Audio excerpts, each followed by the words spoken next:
식물에도 뇌가 있다고요? 움직이지도 말하지도 않는 식물이 판단하고 기억하고 서로 소통한다면 우리는 자연을 완전히 잘못 이해해 온 건 아닐까요? 이 영상은 그 불편한 질문에서 시작합니다. 식물이 똑똑할까? 동물이 똑똑할까? 우리는 식물을 너무 쉽게 여겨왔습니다. 숲은 언제나 조용해 보이고 바람이 불어도 비가 내려도 그들은 말하지 않습니다. 도망치지도 소리를 지르지도 않습니다. 그래서 우리는 오랫동안 믿어왔습니다. 식물은 생각하지 않고 느끼지 않는다고. 그저 햇빛과 물만 있으면 자라는 수동적인 생명체라고 말입니다. 정말 그럴까요? 만약 우리가 보고 있는 그 침묵이 단지 우리 인간에게 들리지 않는 언어라면요. 만약 그 고요 속에서 수많은 판단과 선택이 지금 이 순간에도 이루어지고 있다면요. 인류는 오랫동안 뇌를 지능의 기준으로 삼아왔습니다. 뇌가 있어야 생각하고 신경세포가 있어야 느끼며 중추가 있어야 판단한다고 믿어왔습니다. 그리고 그 기준에 따르면 식물은 늘 가장 아래에 놓였습니다. 하지만 최근 수십 년간 이 확고해 보이던 질서는 조용히 흔들리기 시작했습니다. 식물 생리학자들은 뜻밖의 사실을 발견합니다. 식물은 자극을 구분하고 위험을 예측하며 과거의 경험을 기억하고 그 기억을 바탕으로 다음 행동을 바꾼다는 것입니다. 뇌는 없지만 뇌처럼 작동하는 체계가 존재한다는 이야기입니다. 이 문제를 정면으로 제기한 인물이 있습니다. 이탈리아의 식물 신경생물학자 스테파노 망쿠소.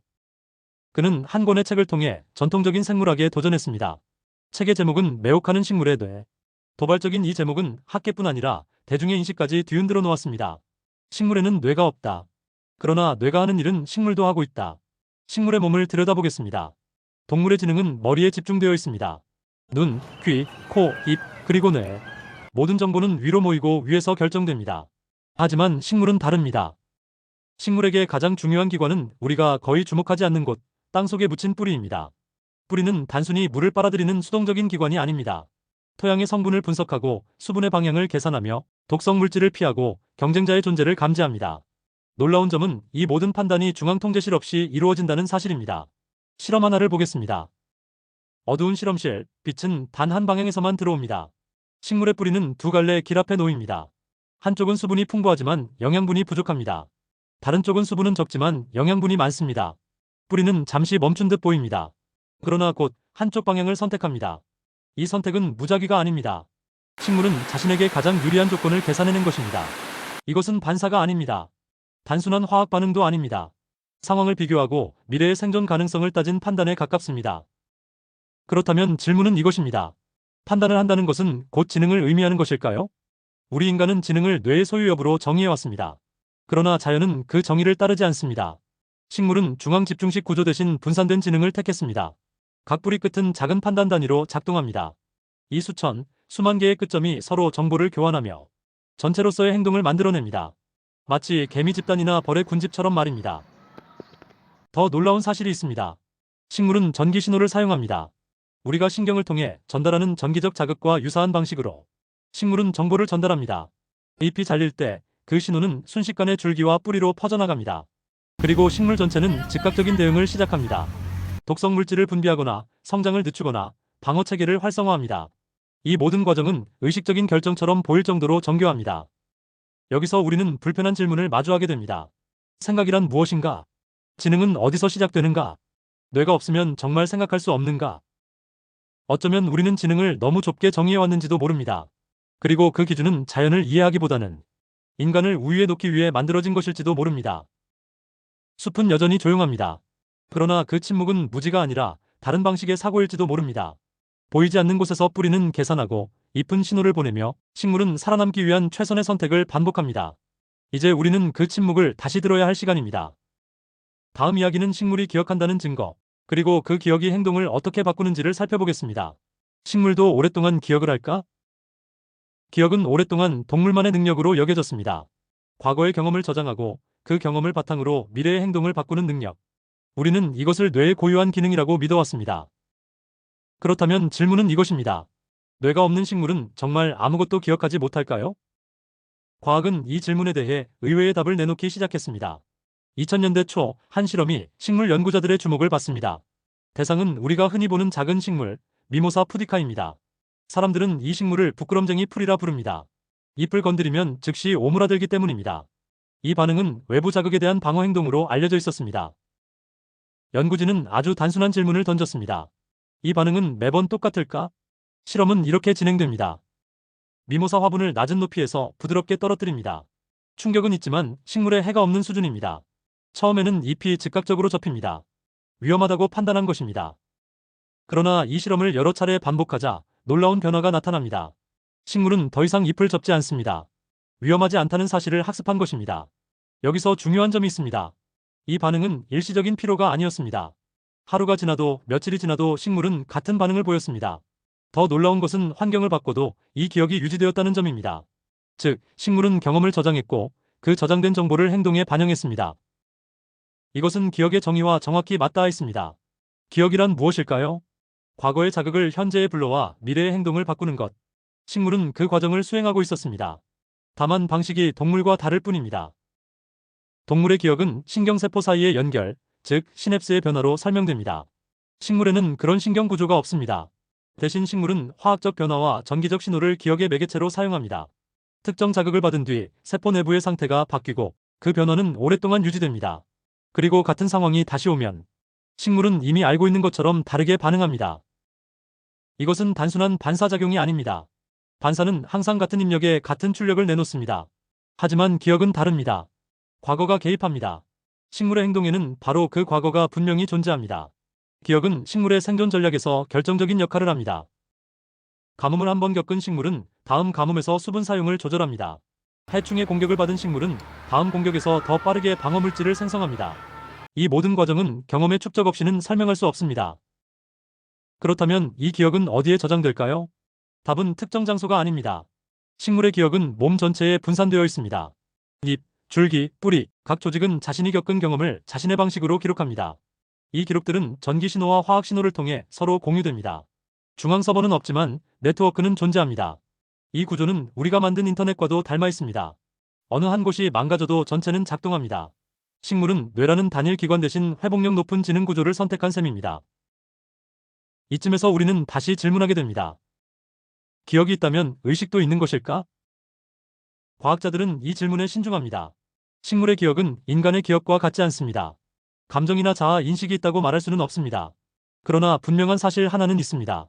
식물은 환경을 단순히 겪는 존재가 아니라 경험을 축적하는 존재라는 점입니다. 우리는 지금까지 식물을 배경으로만 여겨왔습니다. 움직이지 않기 때문에 반응하지 않는다고 생각했고, 말하지 않기 때문에 아무것도 느끼지 않는다고 판단했습니다. 하지만 과학은 말합니다. 그들은 다른 속도로, 다른 방식으로 세상을 기억하고 있다고. 숲은 여전히 말이 없습니다. 그러나 그 안에는 수십 년의 가뭄과 폭풍과 공격과 회복의 기록이 차곡차곡 쌓여 있습니다. 식물은 자신이 살아온 시간을 몸으로 기억합니다. 식물들은 서로 대화를 나눌 수 있을까요? 숲은 고요합니다. 새가 울지 않는 한, 바람이 불지 않는 한, 아무 소리도 들리지 않습니다. 그러나 그 침묵을 정적이라 부르는 순간, 우리는 숲을 오해하게 됩니다. 실제로 숲은 끊임없이 정보를 교환하는 공간입니다. 단지 그 대화가 우리의 감각 밖에 있을 뿐입니다. 오랫동안 과학은 식물을 고립된 개체로 보아왔습니다. 각각의 나무는 자신의 생존만을 위해 홀로 싸우는 존재라고 생각했습니다. 그러나 최근 연구는 이 관점을 근본적으로 뒤집습니다. 식물은 혼자가 아닙니다. 아프리카 사바나에서 관찰된 한 장면입니다. 기린이 아카시아 나무의 잎을 뜯어먹기 시작합니다. 잠시 후 주변의 다른 아카시아 나무들이 잎 속 화학 성분을 바꾸기 시작합니다. 독성이 증가합니다. 기린은 그 변화를 감지하고 자리를 옮깁니다. 놀라운 점은 아직 공격받지 않은 나무들까지 이미 대비하고 있었다는 사실입니다. 이 경고는 어떻게 전달된 것일까요? 답은 공기 중에 있습니다. 공격을 받은 나무는 휘발성 화학 물질을 방출합니다. 이 신호는 바람을 타고 퍼져나가 주변 식물들에게 위험을 알립니다. 이것은 우연이 아닙니다. 반복적으로 관찰된 의사소통입니다. 그러나 식물의 대화는 지상에서만 이루어지지 않습니다. 진짜 네트워크는 땅속에 있습니다. 토양 아래에는 눈에 보이지 않는 거대한 연결망이 존재합니다. 균사, 곰팡이의 실 같은 구조가 뿌리와 뿌리를 잇습니다. 과학자들은 이 구조를 균근 네트워크 또는 숲의 인터넷이라 부릅니다. 이 네트워크를 통해 식물은 영양분을 주고받고 신호를 전달하며 때로는 서로를 돕습니다. 한 나무가 병에 걸리면 주변 나무들이 당분과 방어물질을 전달합니다. 어린 묘목은 그늘에 가려 광합성이 부족할 때 이 네트워크를 통해 에너지를 공급받습니다. 숲은 개별 나무의 집합이 아니라 하나의 연결된 시스템처럼 작동합니다. 이 협력은 무조건적인 선의가 아닙니다. 식물 세계에도 경쟁은 존재합니다. 영양분이 부족해지면 네트워크의 흐름은 바뀝니다. 도움은 줄고 각자는 자신의 생존을 우선합니다. 그러나 중요한 점은 이 선택 역시 상황에 따른 조절된 판단이라는 사실입니다. 식물은 누구와 연결할지, 언제 나눌지, 언제 끊을지를 환경에 따라 달리합니다. 이것은 단순한 반응이 아니라 관계 관리에 가깝습니다. 이쯤에서 우리는 다시 질문하게 됩니다. 의사소통이란 무엇인가? 말과 소리가 있어야만 대화일까요? 식물의 소통은 화학과 전기, 그리고 시간으로 이루어집니다. 느리지만 정확합니다. 눈에 띄지 않지만 It's very 효과적입니다. common. 식물의 전기 신호는 특히 흥미롭습니다. 잎이 손상되면 전기적 변화가 순식간에 식물 전체로 퍼집니다. 그 신호는 어디서 공격이 있었는지, 얼마나 심각한지를 전달합니다. 그리고 각 조직은 그 정보를 바탕으로 다르게 반응합니다. 마치 중앙의 지시 없이 각 부서가 상황에 맞게 움직이는 조직처럼 말입니다. 이 분산된 의사소통 방식은 식물의 가장 큰 강점입니다. 뇌라는 단일 기관이 없기 때문에 한 부분이 손상돼도 전체는 계속 작동합니다. 식물은 취약함을 강인함으로 바꾸는 다른 길을 선택했습니다. 숲을 다시 떠올려 봅니다. 우리가 아무 소리도 듣지 못하는 동안 뿌리는 신호를 주고받고 균사는 정보를 운반하며 잎은 화학 언어를 공기 중에 남깁니다. 숲은 끊임없이 스스로를 조율합니다. 우리는 지금까지 자연을 정복의 대상으로 보아왔습니다. 그러나 이 조용한 대화를 이해하기 시작한 순간 자연은 정복의 대상이 아니라 지능을 지닌 체계로 보이기 시작합니다. 식물은 정말 뇌가 있을까요? 우리는 오랫동안 인간을 특별한 존재로 정의해왔습니다. 생각할 수 있기 때문에, 판단할 수 있기 때문에, 뇌를 가졌기 때문에, 그리고 그 기준 위에서 세상을 나누었습니다. 인간과 비인간, 지능과 본능, 주체와 배경. 그래서 식물은 언제나 그 경계의 바깥에 있었습니다. 그러나 지금까지 살펴본 연구들은 하나의 질문으로 수렴합니다. 지능이란 무엇인가? 뇌의 유무일까요? 말의 능력일까요? 아니면 환경에 적응하고 미래를 대비하는 능력일까요? 만약 지능을 문제를 해결하는 능력으로 정의한다면 식물은 그 조건을 충분히 만족시킵니다. 식물은 환경을 감지합니다. 정보를 비교합니다. 과거의 경험을 저장합니다. 그리고 그 기억을 바탕으로 행동을 바꿉니다. 이 모든 과정은 목적을 향합니다. 살아남기 위해. 차이점은 단 하나입니다. 식물은 우리와 같은 방식으로 생각하지 않을 뿐입니다. 빠르지 않고 소리를 내지 않으며 중앙에서 명령하지 않습니다. 대신 식물은 느리고 분산되어 있으며 지속적입니다. 이것은 열등함이 아니라 다른 전략입니다.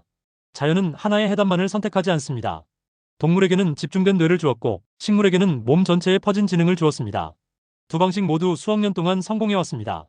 오히려 식물은 동물보다 더 오랜 세월을 성공적으로 발전시켜왔습니다. 이 사실은 우리의 세계관에 작지 않은 균열을 냅니다. 만약 지능이 하나의 형태만을 갖지 않는다면 인간은 유일한 기준이 아닙니다. 우리는 자연의 꼭대기에 있는 존재가 아니라 다양한 지능 중 하나의 예외적인 사례일지도 모릅니다. 이 인식은 철학적 질문에 그치지 않습니다. 농업은 이미 변화를 겪고 있습니다. 식물을 통제의 대상으로 보던 방식에서 식물의 반응과 기억을 이해하는 방식으로 전환되고 있습니다. 물과 비료를 일방적으로 공급하는 대신 식물이 보내는 신호를 읽어내려는 시도가 늘어나고 있습니다. 환경 문제 역시 마찬가지입니다. 숲을 단순한 자원으로 보는 순간 우리는 그 복잡한 네트워크를 파괴하게 됩니다. 하지만 숲을 지능을 지닌 체계로 인식하면 보존은 도덕이 아니라 합리적인 선택이 됩니다.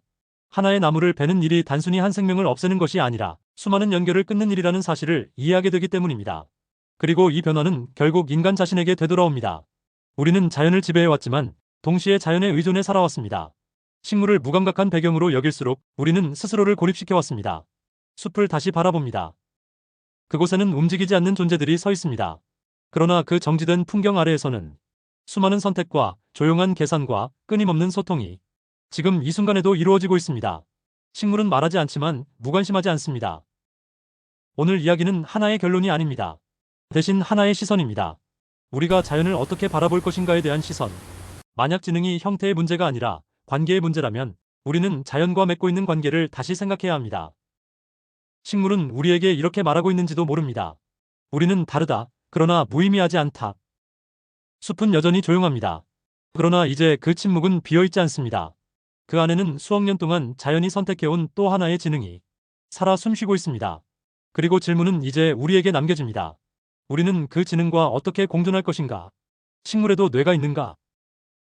이 질문의 진짜 의미는 식물에 있지 않습니다. 그것은 우리가 지능을 어떻게 정의해왔는지, 그리고 자연을 얼마나 단순하게 바라봐왔는지를 묻는 질문입니다. 이 이야기가 자연을 바라보는 시선을 조금이라도 바꾸었다면 구독과 좋아요, 그리고 알림 설정으로 다음 이야기에도 함께해주세요. 감사합니다.